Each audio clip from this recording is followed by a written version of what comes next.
Halo, selamat berjumpa kembali saudara-saudaraku semua dimanapun berada dengan Sandi Sularso Low Channel. Dalam konten saya kali ini saya akan membahas masalah yang berhubungan dengan hak cipta dan merek.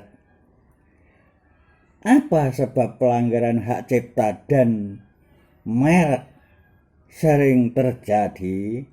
Ini ada faktor-faktor yang terjadi dapat mempengaruhi keberlangsungan atau berjalannya hak cipta dan merek yang dipunyai oleh seseorang, yaitu yang pertama faktor ekonomi, yang kedua faktor budaya, yang ketiga faktor teknologi, yang keempat yaitu faktor penegakan hukum, yang kelima yaitu faktor pendidikan, yang keenam yaitu faktor pengangguran, yang ketujuh yaitu faktor lingkungan. Bagaimana penyelesaian terhadap pelanggaran merek dan hak cipta ini? Cara penyelesaian ini ada dua. Yang pertama yaitu dengan mengajukan gugatan di pengadilan negeri, ya, melalui bidang gugatan yang menyangkut hak intelektual ini, yaitu pada pengadilan niaga, ya. Nanti putusan hakim yang akan dipakai sebagai putusan yang bisa untuk menyelesaikan perkara tersebut, ya. Selanjutnya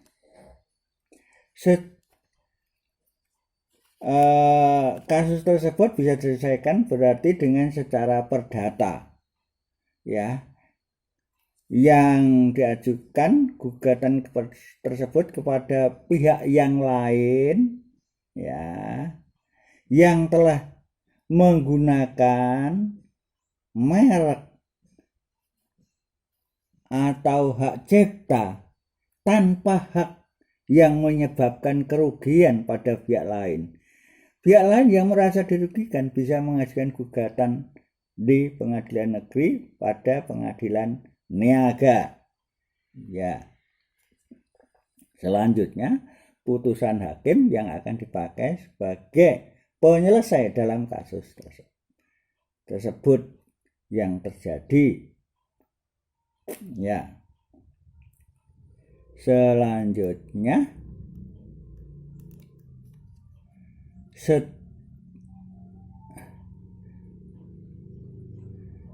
dalam gugatan di pengadilan niaga itu apa yang diminta?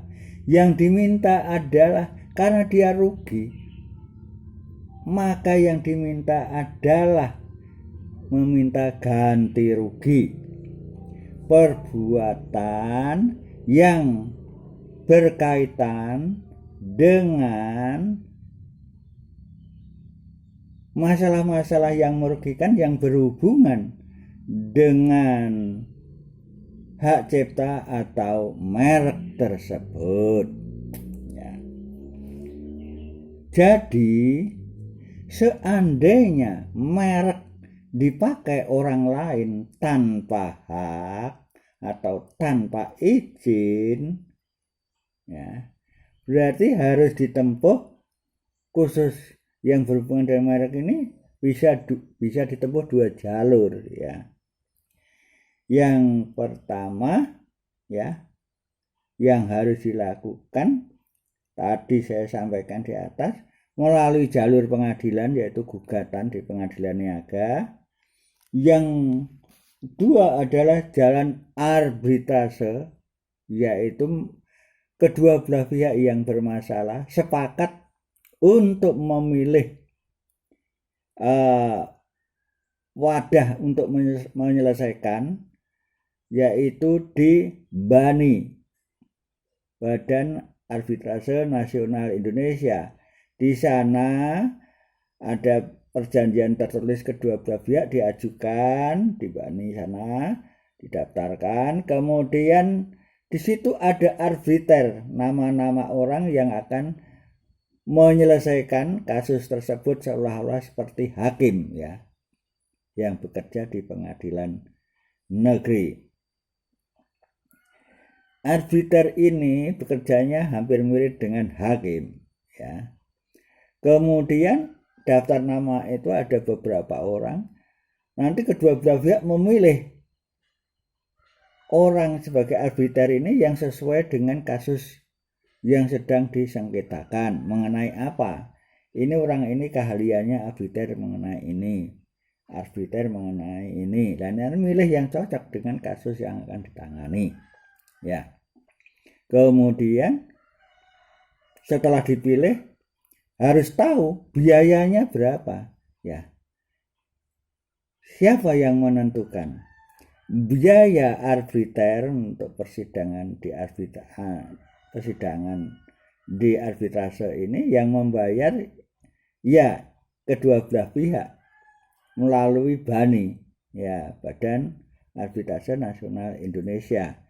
Di situ nanti ada tarif atau daftar biaya persidangan, tempat, dan hakim atau arbiter ini yang ditentukan ya. Nanti kalau sudah selesai dibayar ya, atau bisa juga untuk sekarang ini ya bagusnya dibayar di depan ya.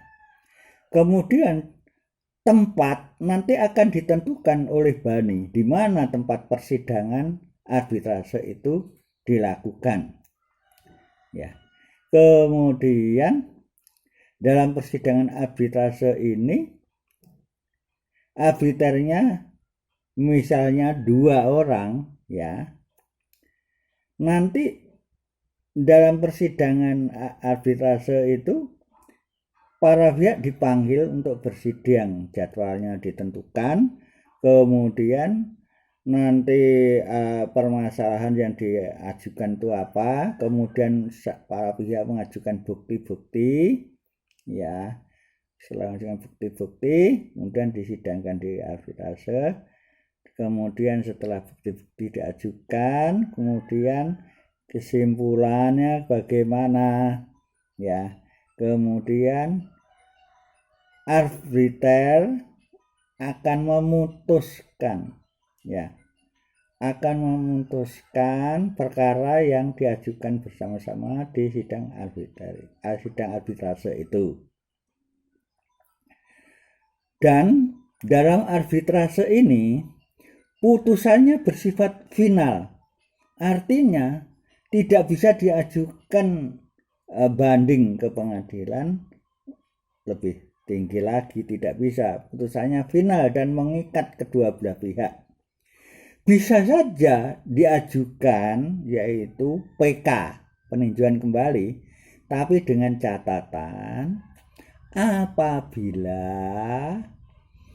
bukti yang diajukan salah satu pihak itu ternyata palsu ya, atau dipalsukan. Menurut saya kalau memang itu palsu harus ada pembuktian, dilaporkan polisi, polisi dikirim ke kejaksaan, kejaksaan dilimpahkan pengadilan, disidangkan.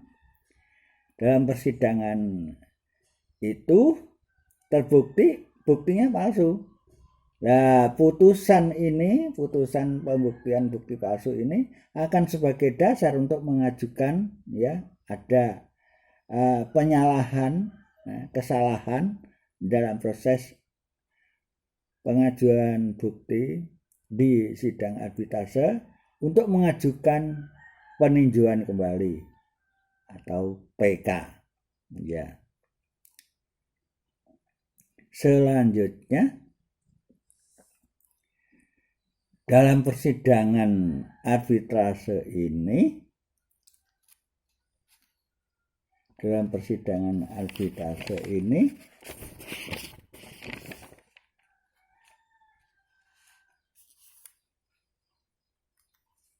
didasarkan kepada Undang-Undang Nomor 30 Tahun 1999 tentang arbitrase, ya.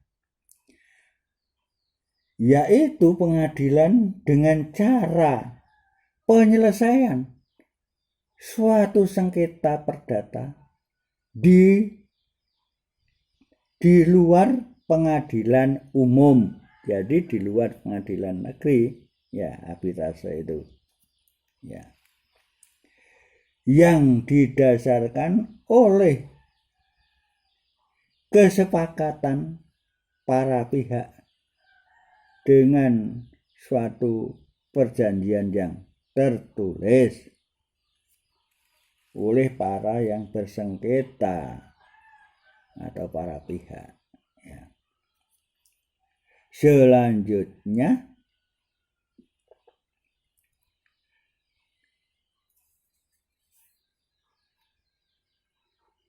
yang kedua tadi bisa diselesaikan melalui, ya, yang saya sampaikan di atas, yaitu melalui pengadilan niaga, gugatan di pengadilan niaga.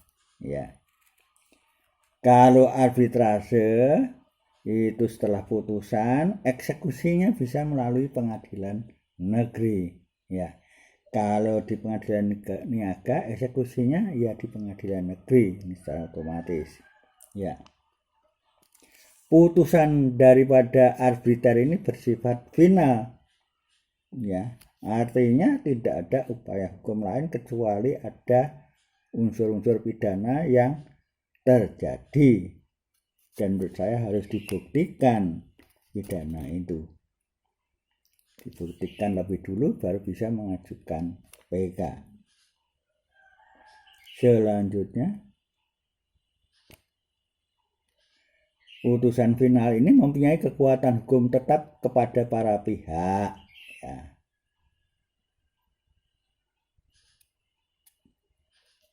Selanjutnya, kalau ada bukti palsu sebagai alat untuk mengajukan peninjauan kembali, yaitu PK. Ya.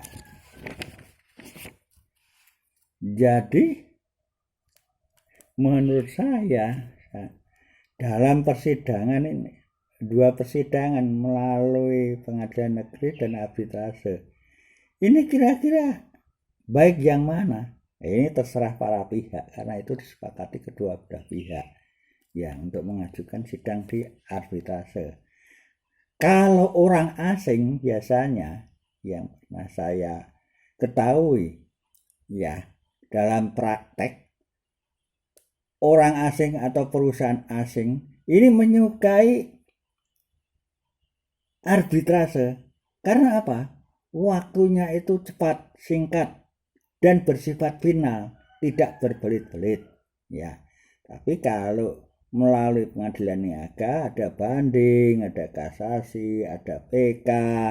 Ya, ini melalui tahapan-tahapan yang membutuhkan waktu yang panjang. Ya. Tapi kalau arbitrase membutuhkan waktu yang cepat, menurut saya bisa singkat. Ya. Bisa tidak memakai waktu yang berlarut-larut.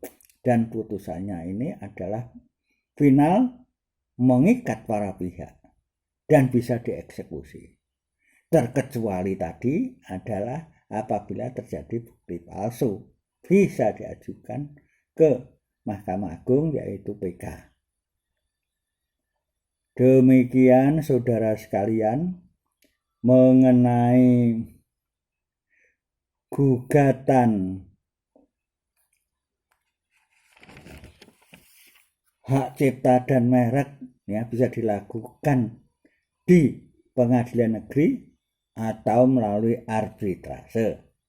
Terima kasih atas perhatian saudara semua. Jangan lupa like dan subscribe. Terima kasih, salam sehat selalu.